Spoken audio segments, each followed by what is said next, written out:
So as part of our book, Reclaiming Humanity in the Workplace, we shed the light on few corporations that really went against human nature. And the end result was not good either for the corporation and or for some of their line businesses. One corporation we would like to talk about today was Xerox. And within Xerox, they had PARC, something called PARC, Palo Alto Research Center. And they were the first to actually develop the mouse and the computer that interacts with it with an operating system where they can read emails, send messages, print them directly on the Xerox machines, and so forth. But unfortunately, headquarters didn't see the value in this because they were ingrained in their current operating model of really selling photocopiers and printers and all the consumables around them. This is how they build their operating model. All the measures were against that. But what happened is that Palo Alto Research Centers, they really wanted to bring that idea to the mainstream. And they reached at that point to Steve Jobs, who was still growing within Apple. And he saw the importance of that innovation and actually brought a lot of his engineers to learn from the PARC and really got them into Apple and to use them. So I'm going to ask Eleni in here, this is when you look at the case from an overall view. But if you look from an internal view, those PARC Palo Alto Research Center employees, how did they perceive it from an internal level, and how could have human-centric leading help them to really keep that innovation within Xerox and really use it and make money out of it? Yeah, thank you. So while we didn't interview everyone involved and we can't know what is happening within people's minds, we can understand when we look on what people needed and what people are motivated by to understand what created this behavior that the PARC staff went to an outsider, being Steve Jobs at the time, instead of going to insiders within Xerox. Now, from our understanding, they really were looking for acknowledgement, for recognition, for their innovation. They were in a research center. They research things, they innovate, they create things that are ahead of the business times, that are ahead of people. So they're not necessarily thinking of, how to make money in this moment. So they are always ahead of the time. And when they had conversations with headquarters who is worried about the present moment, short-term profits, there was a mismatch because they weren't seen as equal. The financial people or the people on the business side were looking at the researchers as dreamers, as people who are not connected with the reality of business.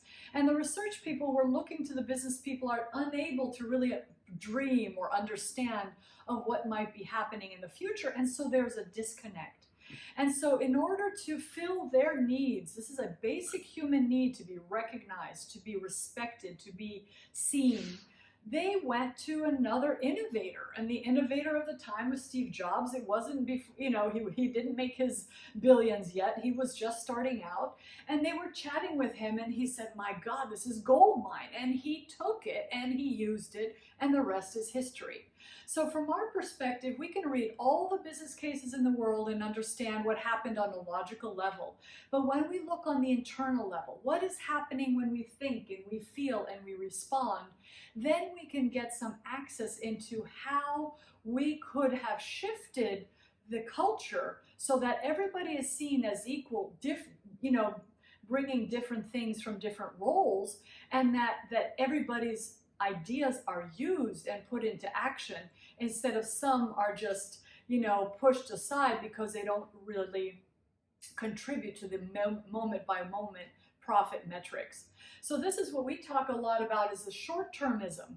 It's the fact that we're kind of all slaves to Wall Street for no reason. It's not really something that brings benefits to more people than just a few. So we're wondering if we have cultures where everybody is seen as an equal and everybody's ideas is respected and then used or applied, the people at PARC would not have gone to an outsider to share ideas or to feel like they're talking to someone who shares the enthusiasm of what they came up with.